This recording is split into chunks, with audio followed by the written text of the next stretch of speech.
Good morning, students. Myself Shilpi Bhatnagar. Welcome to my YouTube channel. This is the first chapter of education, second part.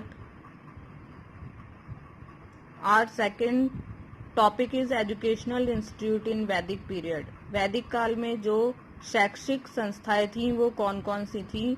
The main institution imparting education during Vedic period were as below.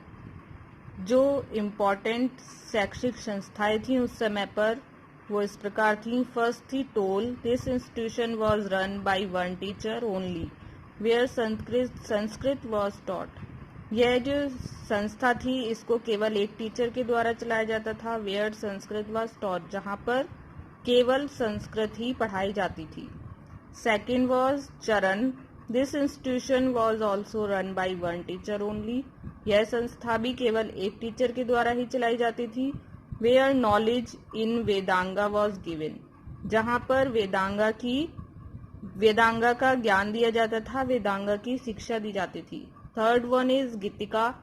There used to be many teachers in this institution teaching religion and philosophy. यहाँ पर इस संस्था में कई teacher के द्वारा धार्मिक और philosophy. Third one is Gitika. There was used to be many teachers in this institution teaching religion and philosophy. इस संस्था में कई सारे टीचर्स के द्वारा धार्मिक, फिलॉसफी, दर्शन शास्त्र के बारे में और धार्मिक शिक्षा के बारे में शिक्षा दी जाती थी. Fourth one is parishad. There used to be around 10 teachers in a परिषद.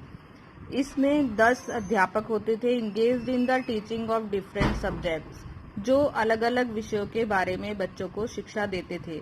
Fifth one is gurukul. One guru used to be a head of gurukul. एक गुरु होते थे जो गुरुकुल के हेड होते थे. Who had to teach literature, जो साहित्य के बारे में पढ़ाते थे. वेदों के बारे में पढ़ाते थे. एंड धर्म सूत्रास, और धर्म सूत्रों के बारे में पढ़ाते थे. Gurukul used to be a residential institution. Residential institution का मतलब है वहां पर सभी विद्यार्थी रहते थे और वहीं पर रहकर पढ़ाई करते थे. Third one is Vidyapeeth. There used to be many teachers in Vidyapeeth. विद्यापीठ में बहुत सारे टीचर्स होते थे.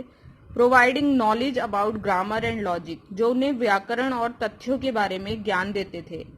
सेवेंथ, विशिष्ट विद्यालय. Vishisht vidyalaya use to provide education in any one particular subject. विशिष्ट विद्यालय में किसी एक पर्टिकुलर सब्जेक्ट के बारे में पढ़ाया जाता था. एट्थ, मंदिर विद्यालय. This kind of institution used to provide education in the subject like religion, philosophy and Vedas. इस तरह की संस्थाओं में शिक्षा प्राप्त करवाई जाती थी कुछ विषयों की, जैसे कि धार्मिक, दार्शनिक और वेदास. ब्राह्मणीय विद्यालय. This was also called. Ninth, ब्राह्मणीय विद्यालय.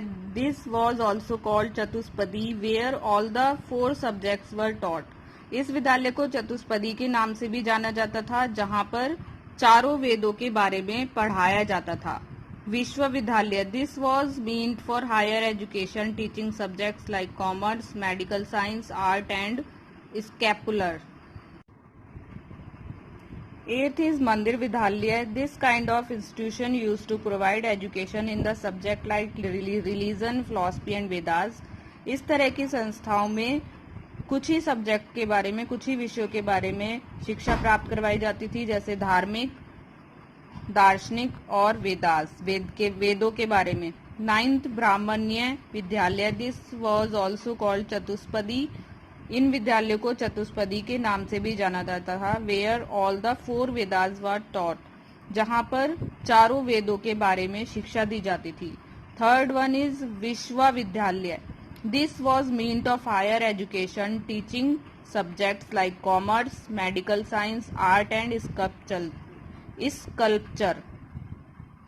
यहाँ पर उच्च शिक्षा दी जाती थी कुछ विषयों के बारे में, जैसे कि कॉमर्स, वाणिज्य, मेडिकल साइंस, विज्ञान, आर्ट, कला एंड स्कल्पचर मीन्स मूर्ति कला के बारे में शिक्षा दी जाती थी. Our next topic is defects of ancient education. प्राचीन कालीन शिक्षा के क्या डिफेक्ट्स थे, उनमें क्या कमियां थी। फर्स्ट है more emphasis on religion. Emphasis means जोर देना, धर्म पर ज्यादा जोर दिया जाता था। There was too much stress upon religious education in the educational system of ancient age. यानी कि प्राचीन युग में जो एजुकेशनल शैक्षिक सिस्टम था उसमें धार्मिक शिक्षा पर बहुत ज्यादा टू मच बहुत ज्यादा जोर दिया जाता था। And worldly subject were almost ignored. और सांसारिक जितने भी विषय थे उन्हें पूरी तरह से इग्नोर यानी अनदेखा किया जाता था। The aim of education had become only to attain moksha. और जो शिक्षा का उद्देश्य था वो केवल धार्मिक शिक्षा को प्राप्त करके मोक्ष को प्राप्त करना था। मोक्ष मीन्स होता है जन्म मरण का ऐसा चक्र जब किसी व्यक्ति की मृत्यु हो जाती है। मोक्ष का मतलब होता है जीवन मरण के चक्र से आजादी। अर्थात जब एक व्यक्ति की मृत्यु हो जाती है उसे दोबारा से इस धरती पर कष्ट भोगने के लिए जन्म नहीं मिलता। उस समय पर धार्मिक शिक्षा का केवल एक ही उद्देश्य था, धार्मिक शिक्षा प्राप्त करके मोक्ष को प्राप्त करना। सेकंड है lack of freedom of thoughts. Lack means कमी, फ्रीडम आजादी ऑफ थॉट्स विचारों की आजादी में कमी। It had become the conception means होता है धारणा of common man that whatever was written in Vedas. उस समय पर जो कॉमन आम आदमी था उसकी ये धारणा थी कि whatever was written in Vedas, जो भी वेदों में लिखा गया है, and other religious spectacles was the only truth। और स्क्रिप्चर्स जितने भी धार्मिक चीजों में लिखा गया है वो ही सच है, and could not never be wrong, और वह कभी भी गलत नहीं हो सकता। It was only this type of understanding which gave rise to several superstitions. और इस तरह की समझ ने उस समय पर बहुत सारे अंधविश्वासों को जन्म दिया था। थर्ड है ग्रेटर स्ट्रेस ऑन क्रैम का मतलब होता है चिल्लाना या रट्टा मारना, और बहुत ज्यादा जोर दिया जाता था रट्टा मारने पर। The student had to cram whatever was written in ancient Vedas and other text. और स्टूडेंट्स को, जो विद्यार्थी थे, उनको जो भी लिखा गया था वेदों में, जो भी टेक्स्ट लिखे गए थे उनको रट्टा मारकर याद करना होता था। This regular practice of cramming the matter had reduce their power of logic and डिस्क्रिएशन। तो ये जो रट्टा मारने के लिए उनको जोर दिया जाता था और बार बार एक ही चीज को याद किया जाता था, उससे जो उनकी लॉजिक मीन्स किसी चीज के पीछे छुपे कारणों को जानना, वो उन्हें जानने की कोशिश नहीं करते थे। और उनकी जो तथ्यों को जानने की, किसी चीज के पीछे तथ्यों को जानने की जो उनकी पावर थी, शक्ति थी, वो उससे धीरे धीरे कम हो रही थी। वो केवल कोई लाइन पढ़ते थे और उसको रट लेते थे, उसके पीछे के कारण को जानने की कोशिश नहीं करते थे। Ignorance of craft. Only those who had gained religious and spiritual education were considered to be advanced and deserving honour. उस समय पर जो भी धार्मिक और आत्मिक शिक्षा के बारे में जानता था, केवल उसी को सम्मान दिया जाता था, उसी को सम्मान की दृष्टि से देखा जाता था। There was no arrangement of imparting knowledge of craft in gurukul and vihars. उस समय पर कोई अरेंजमेंट नहीं था अलग से ज्ञान प्राप्त कराने का, शिक्षा देने का। क्राफ्ट जो भी कला से संबंधित विषय होते हैं वो गुरुकुल्स और विहार्स में उस समय क्राफ्ट से रिलेटेड कोई भी एजुकेशन। फिफ्थ है इग्नोरेंस ऑफ वुमेन एजुकेशन। जो नारी की जो शिक्षा थी उस समय पर उसको इग्नोरेंस, उसको अनदेखा किया जाता था। Educating women was not considered necessary. उस समय पर औरतों को पढ़ना आवश्यक नहीं था। There was no arrangement of separate education for the women of ordinary families.